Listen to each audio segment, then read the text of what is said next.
Yeah, welcome everybody. Donnie and I have got a conversation planned. We're going to talk through the themes that you can see on the slide there. So we'll start by talking a little bit about sustainability, then AI, specifically how AI and its adoption can help us transform our thinking about sustainability. And we'll look a little bit at the role of human-centric data, what people believe, feel, and perceive. And we'll talk a little bit then, we'll then talk about some of the most promising initiatives that you can look at to take these ideas further.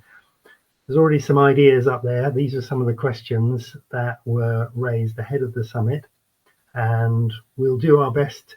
I hope we'll cover some of these through the course of the next half hour or so. Do put stuff in the chat, comments, questions. I'll be watching the chat, and we can pick up stuff as we go, because it is very much a conversation. And we've set aside sort of 10 or 15 minutes at the end for a Q&A, and I'll just ask questions of Donnie if you don't give me any questions. So it's up to you. Great stuff. Okay, so you and I, Donnie, we spend a lot of our time exploring how people perceive things, how that perception changes, and what that means for their behavior in projects. There's a general sense that AI is developing far faster than we're able to keep up. But if we start with sustainability, what is it, and how have our perceptions of a sustainable PM changed over the last 16 years? You wrote this article back in 2009. What were your conclusions then, and have we made any progress since? Well, maybe I'm not expecting anyone to be able to read this, of course, but we're happy to, if you would like a copy. It is 16 years old. I'll let people maybe read that. That's the one key extract. When I read it back in the last few weeks, the article was written on the premise that project managers can have a significant impact on it. If a project manager is doing that holistic job that you expect of them, ensuring a concept is sound, making sure people are contributing their best, etc., etc., you are making the best use. You are doing the right thing in the right way with the right people, etc., etc.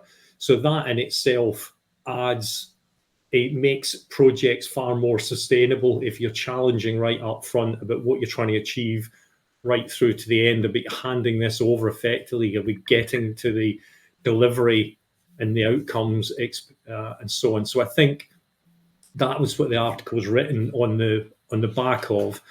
But I guess the core bits that jumped out at me, Jonathan, was, the points were around, clients' policy and sustainability. 16 years ago, that was quite new. Now it's burgeoned into an industry, as we all know. Does the team understand sustainability? Well, I think anyone would struggle unless you're an absolute dyed-in-the-wool sustainability stroke ESG stroke whatever advocate to truly understand what it is, and therefore you've got to rely on others and suck down core bits of information around it.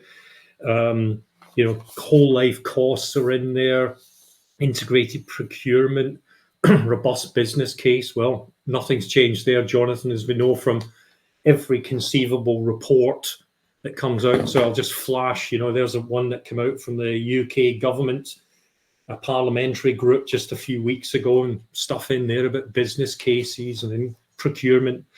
I think maybe the key one for us is that human potential.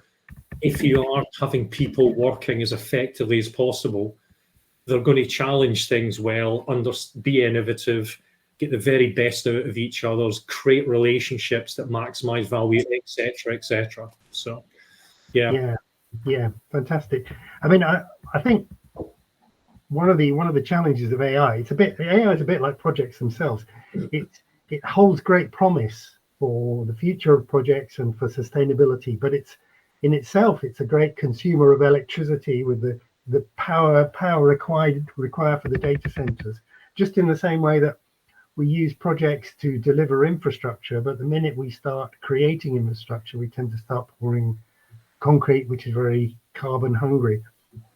So let's have a look at some of the truths and mistruths about AI to kind of kick us off. Yeah, it's you need to be careful when making very general statements, but I'll try and contextualize them. You know, AI is everywhere, but few have scaled. A lot of the case studies we're reading at the moment are AI improves construction output, but when you dig into it, you are finding that it's one particular vertical or horizontal, and the title often doesn't fully describe the application, because at the moment it is very hard for individuals to truly get their heads around. We'll come to that in a moment. You know, agents are gaining traction. We are seeing it being used, and some individuals we know, Jonathan, are using agents very effectively. Biggest benefits go to the bold. Well, yes, there's an awful that brings in almost personality and culture of the organization. Are they willing and interested in doing that? That point of workflow redesign. Well, yes. One thought I've had in that, Jonathan, in the last couple of weeks is everyone says you've got to look at your workflow, and then you've got to look about how you can improve it, and then you look at AI. I think there's actually a stage before it that is missed, which is you've got to know the art of the possible of what AI can currently feasibly do, and then look at the workflow. Because if you don't know that when you're looking at a workflow that thing is even ways of making it far more efficient, you're constrained by what you understand. So there's a wee bit of a kind of something to write in that. I think that you've got to actually do the art of the possible, not to and then look at the workflow and then think how to apply it. And then, you know, these other points as well. I'm just reading the McKinsey report that came out in October about AI impacting jobs, and they're now classifying, you know, the people, pure people agents and robots, people and pure AI, and thinking now about how do you combine those with that human skill as the prime.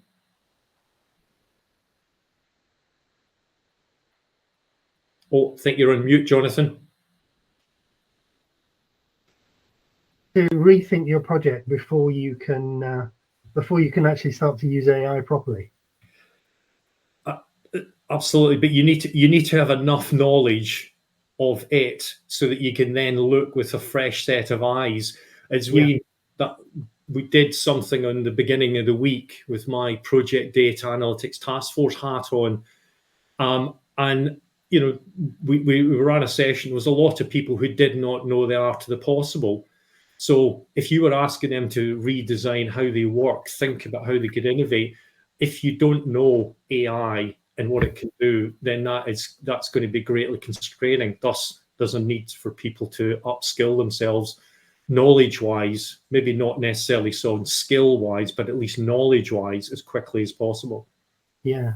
One of the things that's already been coming out of some of the earlier sessions is this idea of embedding, making it an integral part of the project. And I wonder how do we go about actually doing that with AI? So it's not just left up to individual project managers, or it's not just a separate activity. It's actually woven into the processes associated with projects. Well, maybe I'll just very quickly finish on that. The point we're making earlier was called the Susskind shift. You know, how can we make what we already do quicker and cheaper? Well, that's the efficiency conversation. Yeah. And the presentation we did on Tuesday, the key person in that room, I think, had changed their opinion, but then going, crikey, all I'm doing looking for efficiency, not how could we do it completely differently. But again, not knowing what was the art of the possible, you couldn't then think about how you could redesign the whole workflow and do it. But I think the point you were making there, Jonathan, was around this is at the moment, AI, there are AI projects and there's AI being used in the delivery of projects. You've got to separate them out. And the thinking about delivering AI projects, i.e. introducing it, modifying and so on, I think, okay, I'm sorry, this is quite a busy slide, but I thought it's absolutely super and this will be available, is if we think of it as a one-off single use case and put it and say we're going to invest in that, we need a return immediately, there's possibly we're looking at it in the wrong way. That concept of having kind of it as part of our ongoing operating fabric, our infrastructure that sits within organization and sits within the projects world is likely a far more effective way. And therefore you would reduce down the number of, well, we tried that, we didn't get a return from it. Well, it's like saying, how do you get a return in having the internet? If you think about the internet, it's so pervasive. AI will end up being all pervasive. So you can't, so although it's important to have a business case and show value, it is massively constraining thinking and trying to box that up without going, we just need to build this in to the way that we actually work, from a business or from a project perspective, of course. Yeah. I mean, the thing, one of the things I pick up from that slide is this idea of the human machine workflow, because in order to understand AI and how we're going to use AI, we need to understand the human. We need to understand the interface between the AI and the human, which is a really good exercise because we've never really considered it in the project context. We just take it for granted that humans know how to interact with projects, which actually most people don't. But the fact that we're being forced to ask those questions kind of, A, it leads us nicely into human-centric data, but B, it also helps us think about how people behave on projects and the significance of that kind of concept. So yeah, I had great pleasure writing the chapter on AI and analytics for the APM's Body of Knowledge 8, and one of the things I looked at was the different types of analytics. And I think what you're going to show us here, Donnie, is not just what are the different types, but what do they actually enable? What are the questions they allow us to ask and answer? And yeah, I mean, just as, you know, value versus difficulty, we did start in that bottom left corner, and it was about hindsight. And so, you know, that was good. We were using, sorry, maybe go back slight stage. Why is the word AI disappeared? And we're talking about now data and analytics, because without AI is driven by the data it's given, and the interim is this concept of data analytics and how do you move on and do things with AI. But you've got to have these things as a foundation. And we are moving now slowly but surely from hindsight into moving towards insight. That's what we're moving towards the holy grail of predictive analytics. Well, the only issue is that we now have that in a lot of packages, but we're still not getting the outcomes that we want. It's predicting, will this project be, you know, is it a P80 or is it ever do the analysis and look at it? But that isn't always right. So what that idea of prescriptive analytics, so not only are you predicting, but you're also saying what is it we should be doing to make that happen? How should we? And then the concept, Jonathan, that you've brought in about this cognitive analytics of bringing in the human aspects to all of this and understanding how the different forms of data that humans can process can be brought into this, not the simple, dare I say it, the concept of processing worksheets full of hard data. Yeah.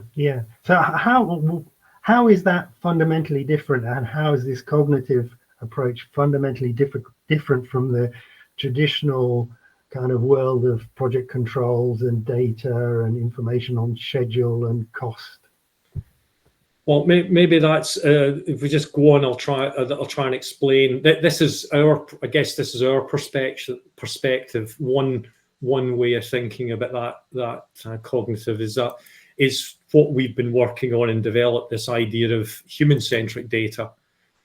And, you know, we've got quite a strong belief and statement, you know, projects fail or succeed because the feelings, beliefs, and perceptions of those involved and the decisions and the behaviors that result in the positive and negative outcomes. Now, what does that mean?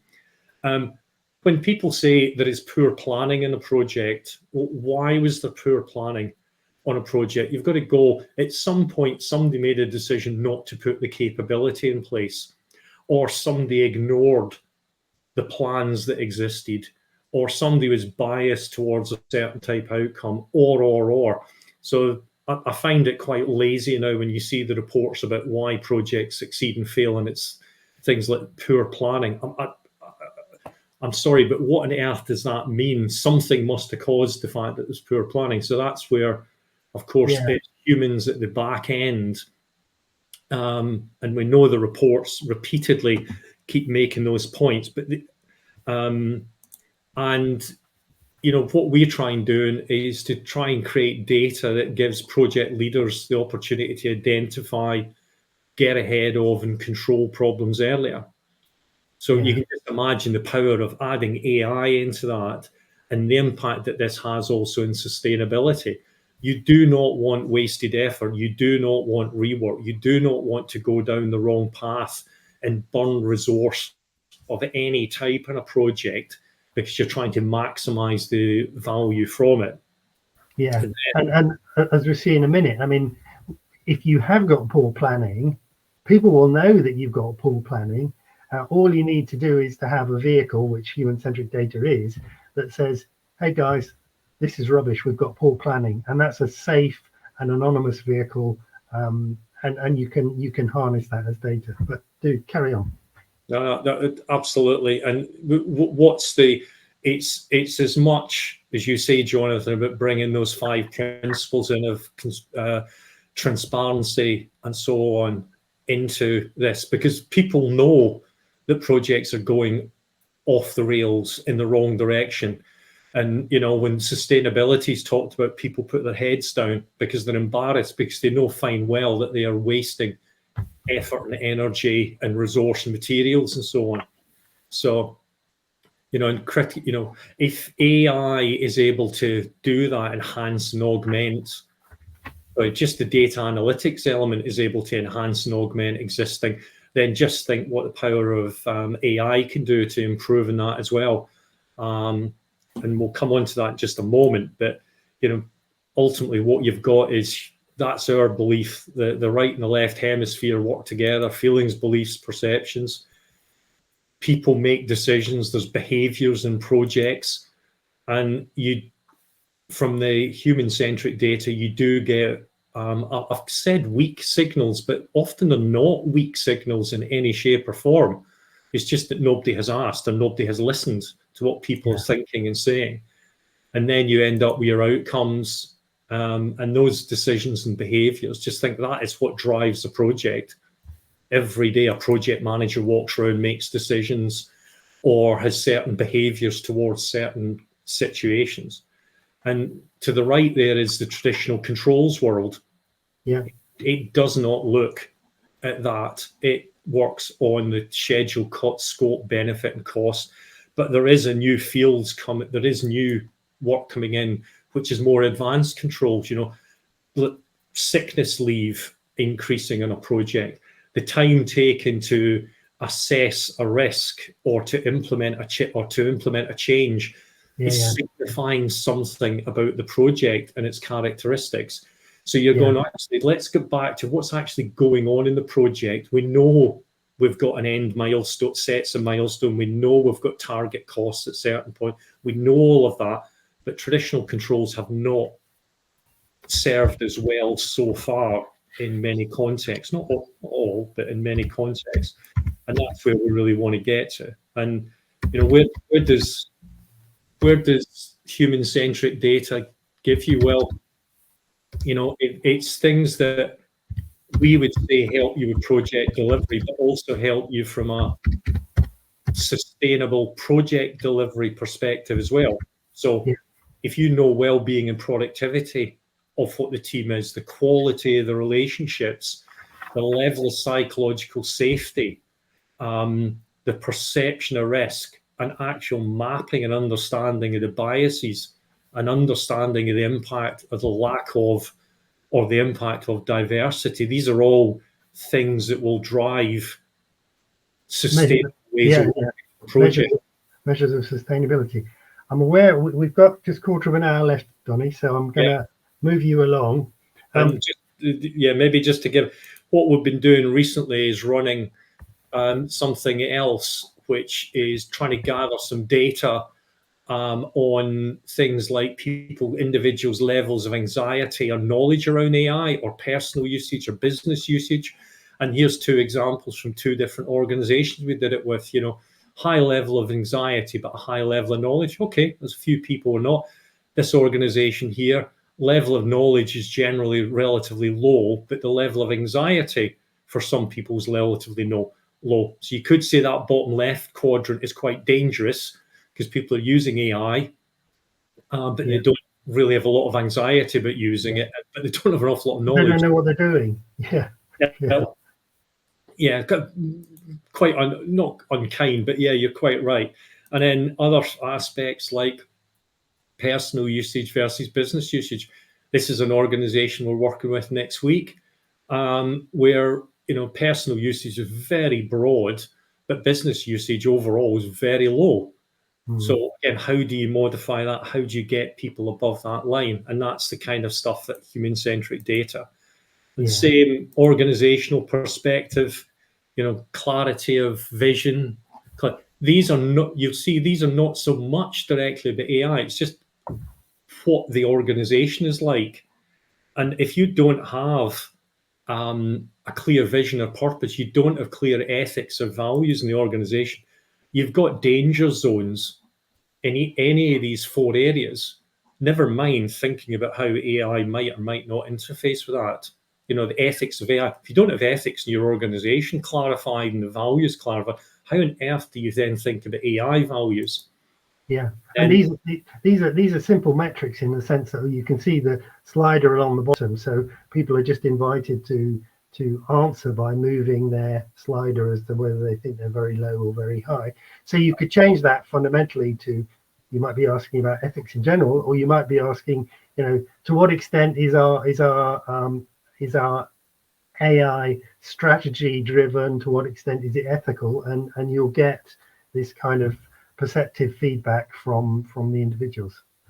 Yeah, and this was one of the things. It's a very, very simple thing, more element that we use. So all of that other type is contextualized by what are people like, what is their profile. Anyone maybe recognize the DISC profile, and there's many others that we've used, the big five.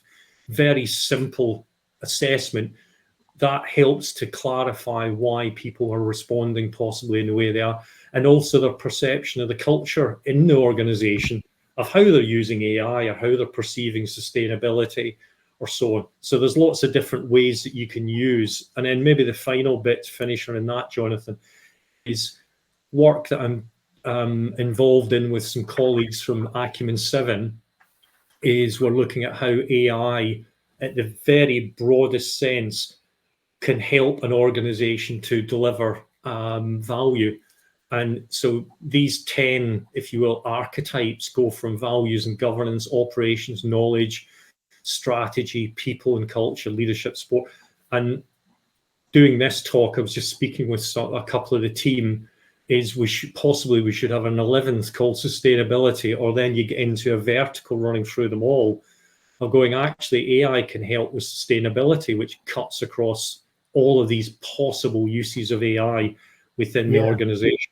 Yeah. In Joe's keynote this morning, we were talking about the idea of preloading your LLM with your sustainability requirements, with information about sustainability, and then using your AI as a kind of corporate conscience, as a sort of Jiminy Cricket on your shoulder, to sense check what you're doing against what you'd originally said that you wanted to achieve in terms of sustainability. So that would be absolutely about how aligned are our activities with where we need to be or where we want it to be. Yeah. And we know we haven't got created an LL. Well, in fact, I had to do about 5 or 6 LLMs created a year or so ago for a piece of work. But we've ChatGPT have now got the project, and we know, Jonathan, you feed in all of the stuff we've written and done in human-centric data, and it's brilliant at helping, assessing, considering, and that's basic membership. So I think the other thing we wanted to slightly left field was our adding kind of volunteer head on, where I'm involved with the Project Data Analytics Task Force, and we've just done a white paper on the barriers to project delivery and how analytics and AI can help. And that, what you see there are 6 barrier themes and a whole series of barriers that we've identified. The white paper, we're hoping, will be published formally within the next week or so. It will be freely available, and it will come from that, as I say, the perspective of, here are the barriers and here's the things that you can do as a project lead, program lead, or business lead. So 3 different levels. What's your sphere of influence? What could you do? Conscious there's a fair amount of detail in here. People can get a chance. And then we're delighted that we've made available a toolkit,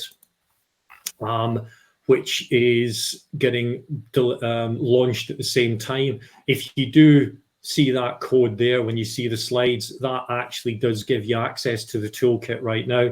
It's been primed with about 100 odd reports, but we've got a lot more to add into it. So all you do is you go and identify what your barrier is, and that will link you through to some resources that help. We want to be far more specific about that, but it's just at the very early stages.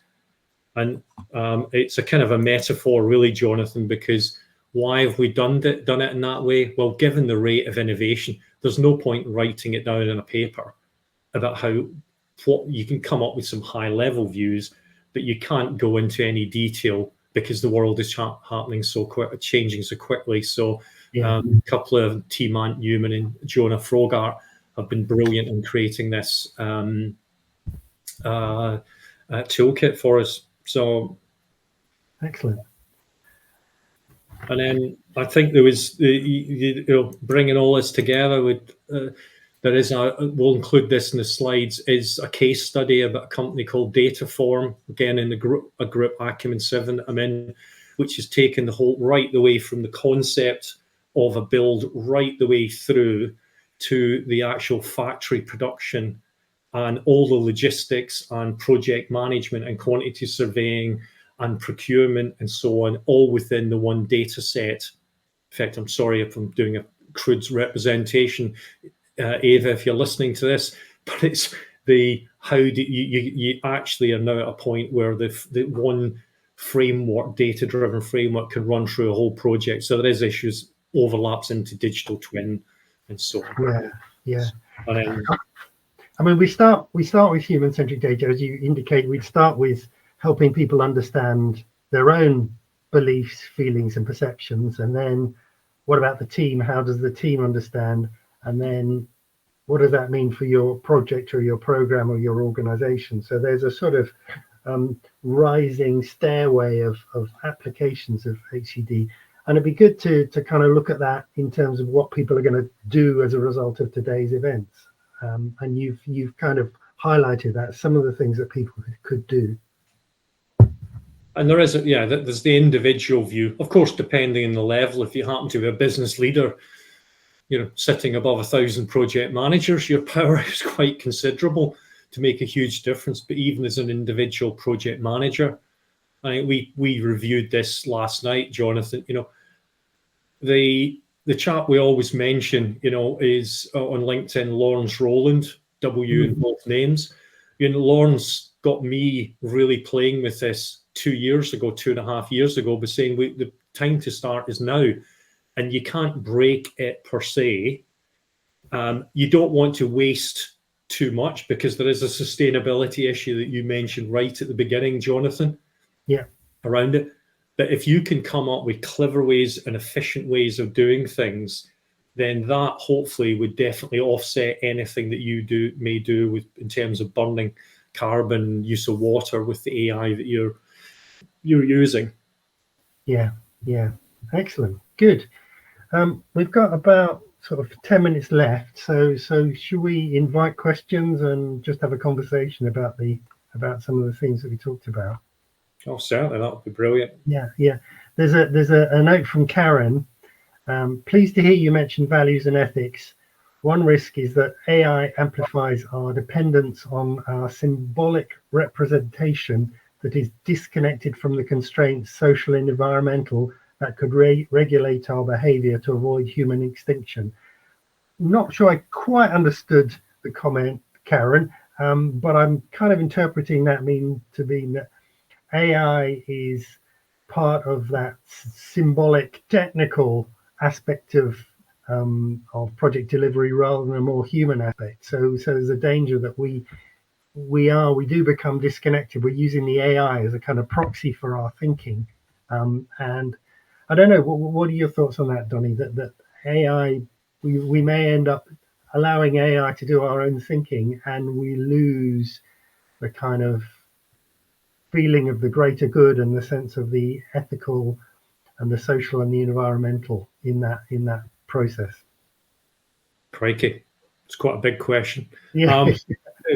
There's, I think there's quite a few books in that and webinars and experts on the ethics side of AI. I think it's worthy of its own session. We could have done it purely on AI ethics within sustainability, but whether you should even be using AI. Yeah. But what you're bringing into there, the LLM, what is it taught on? What are the biases that it has, that people are aware of or unaware of? And how different types of people might use it. If you use it blindly, and we are going to get to the point, I'm sure, very, very soon of driverless cars, where somebody will say, but I did all the research, I did all this with AI. But you don't come back to, yeah, but did that not feel wrong to you? When it came back and said that you should do something, what you would typically call is unethical, you're still on the hook for that. Yeah, absolutely. Yeah. How on earth you define what that ethical thing is, and then how you assess somebody within an organization, and then how you impact the review of that, and how you put in place mechanisms to improve that person's ethical view. That is no simple thing. Yeah, no, that's a great point, because I one of my particular bees in my bonnet is that we must understand that decision making is all about human choice, and we are making choices, and those are driven by our values and by our beliefs and by our intuition as much as they're driven by the data, and we must never kind of lose that choice. Karen followed up with, yeah, how to exploit AI pattern matching for good, not just efficiency, which I think was the point that you were making very early on, Donnie, that actually if you're just pursuing efficiencies, AI is not going to help really. It might get you 10% performance, 10% extra performance over 20 years. But if you want to transform performance, then you need to think about pattern matching for good. In other words, how do we do this in a way that's just much better, entirely better than the way we've been doing it in the past? Exactly. I mean, you're back to those old adages, just give me a brighter candle rather than an electric light, etc. And all those used many times. Yeah. The session earlier in the week, there's some partners in the room of the organization, and it was, I said earlier, it was an efficiency mindset, which I think changed. They go, crikey, we've got to relook at our service offering. Now, dare I say it, they were potentially coming from a hard business perspective, but of course, if they're doing it for 30% of the fee, that frees them up, and the client's paying less for a particular service, which means that they could be using those resources that they have to be doing something else. So it's improved sustainability. I'm conscious it's complex. And the point we've been over the last few months been clearing, Jonathan, is AI in a projects world has no context. Every report, structure, template, worksheet, all of what we skim across and we give to AI and we say to them, then make a prediction, tell us why this happened. It has no context as such. Why? How were the people feeling? What was the level of psychological safety? Was the team burning out or not? What was the level of anxiety? None of that, because the field doesn't exist, is captured. So AI is only looking at that hard traditional set layer and then trying to project forward. So we that's one of the biggest things we think that the work we're doing in human-centric data could help to grid balance and improve on. We've got a great question here from Tricia, which I think will appeal to you, Donnie. What governance frameworks do you recommend for validating AI-generated insights before they inform project decisions, particularly when sustainability metrics may have long-term consequences that are difficult to verify in real time? Oh, correct. So that's just come up on the bottom of the screen. Sorry, I'm very impressed. That looks brilliant. Yes. Okay, that's I might need to reflect on it, but as always, Jonathan, I've always got an opinion. Is it any different from what it is now? In that a lot of governance frameworks are not doing their job because decisions are made, and and I'm going to. I have just got that. That's there's Jonathan Simcock's book, which is all blurred because it's called The Delivery Gap. The Delivery Gap: Why Public Sector Projects in the UK. Now, there's a good chunk of that is governance didn't work. Yeah. So it's not like governance works at the moment, and then there's an issue with how you do that and blend AI in. AI could improve the governance process, as you said. It could act as a parrot in your shoulder looking over, but AI, the decisions around governance is not fit for purpose. Now, I know you and me, Jonathan, we'd likely argue because it doesn't take account of human-centric data about why somebody feels pressurized to make a decision or feels that they actually just have to make it because of certain pressures that they got from wherever. That's not captured, and it never has been almost ever, apart from horrendous projects that have gone badly, and then people look back at and do analysis of it and dig this out. You go, but we knew that those people were pressurized and there was low psychological safety. If anybody had asked somebody at the time, why not do it on the project? So I'm not sure that quite answers your question, Tricia, but I don't think it's particularly different for AI, but you can't blame it. You have got to own it. And I think that's the bit that will take some time to permeate through. How does that work, that somebody says, what percentage of my decision was based on AI? In fact, that sounds like such a stupid comment. What percentage of my decision? I don't even know what that, how do you even define what layer, part, overall AI helped to make that decision? And you can pin it on the AI. Yeah. I think we're almost out of time. It's 12:20 now. What's happening next? Yes. So we are almost. I will interrupt here. So we finished this session, and there are still a few questions. So we recommend really to connect with Donnie and Jonathan if you have more questions on LinkedIn, and all together connect. Please be aware to finish and complete the survey to receive your PDO codes. Is very important. I will share what are the next sessions we have basically now. Let me just I will connect. I will put it on the screen in a moment. And thank you so much, Donnie and Jonathan, for this session. It was really, truly amazing, and I find it really inspiring and so insightful. So thank you so much. Oh, thank you. You're very welcome. Yeah.